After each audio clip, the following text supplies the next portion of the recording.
dobře udělal, Vejvoda. Ten čas vidíte, který zbývá. Patera. Martin Procházka, gól! Gól! To snad není pravda!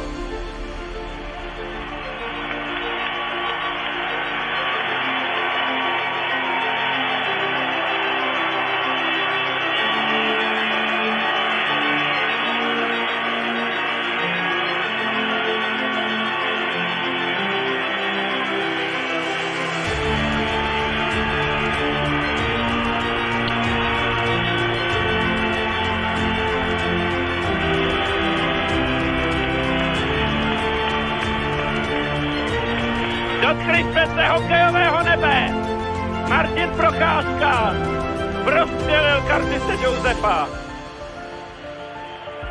A 19 vteřin před koncem zápasu vedeme 3-2. Martin Procházka, náš nejčastější střelec v tomto zápase, nakonec přece našel recept na Curtise Josefa. Pavel Patera celou akci výborně připravil. A tak jako na kladenském zimním stadionu po najetí do útočného pásma zasekl do středu, našel nádherně nabruslaného Martina a Prochy trefil.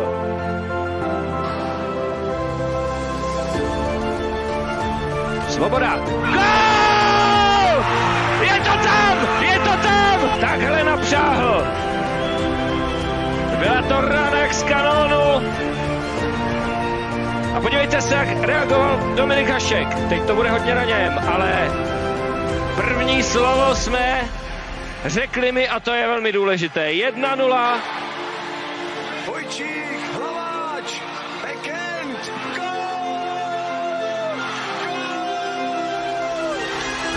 Jsme mistři světa, jsme světoví šampioni, tak to doma sportujte a pusťme se do oslav téhle báječné české party.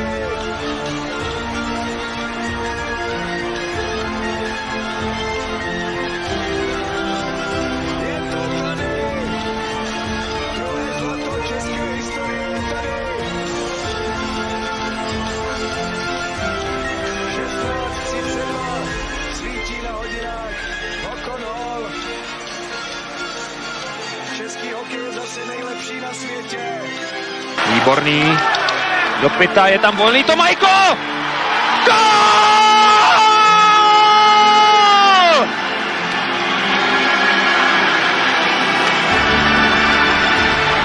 Obrovská radost je na Tomajka.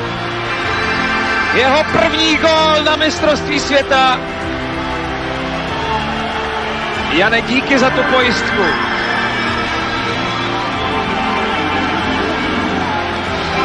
Čas 43:35, po Dopytově další parádní přihrávce. Zůstal Tomajko nekrytý, Kotouč se přeskakoval, jako by se rozmýšlel, jestli se má stát tím radostným objektem Jana Tomajka a povedlo se. Laxonen se tam chystal dokončit finskou akci. Sihvonen.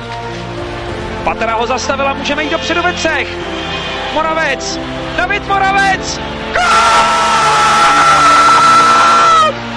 Gól! Gól! Vítej zlatý hat-tricku, jsme po třetí za sebou mistry světa. Tak to je fantazie.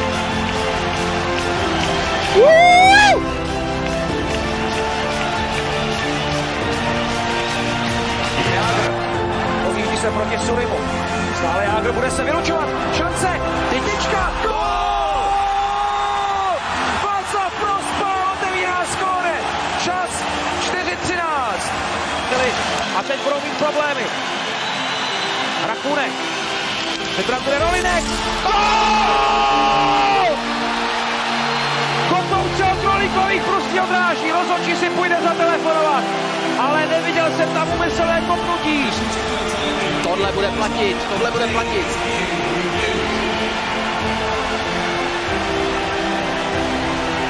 Finský Český rozhodčí Jari Levonen si podruhé v tomto zápase sundává helmu a podruhé volá videorozhodčího Němce Gerharda Lichtneckera. Kopnutí tam rozhodně nebylo, takže ten gól by měl platit. Žádné placírce nemůže být ani řeč. Nastavená brusle šikovně samozřejmě. Ale pravidla na tohle myslí, tohle to musí být gól.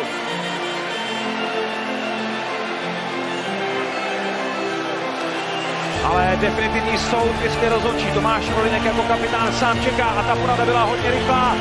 A branka platí, Česko vede 2-0.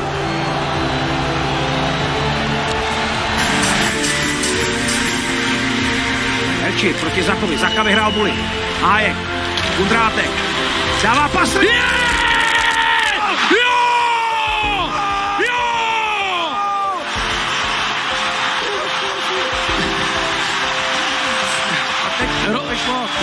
Roberte, to by vypadl hlas, já to za tebe vemu, neskutečný! Neuvěřitelná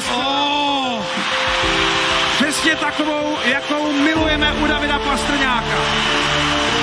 Jak jsme blízko tomu Nagánu. Stejná situace, levý kruh. A pozor, podobný čas. Podobný čas. David Pastrňák, první gól na tomto mistrovství světa. Přesně tady na tu situaci čekal David Pastrňák. Je tam. Přesný čas gólu 49:13. David Pastrňák zaznamenává svůj první bod na tomto šampionátu a Česko vede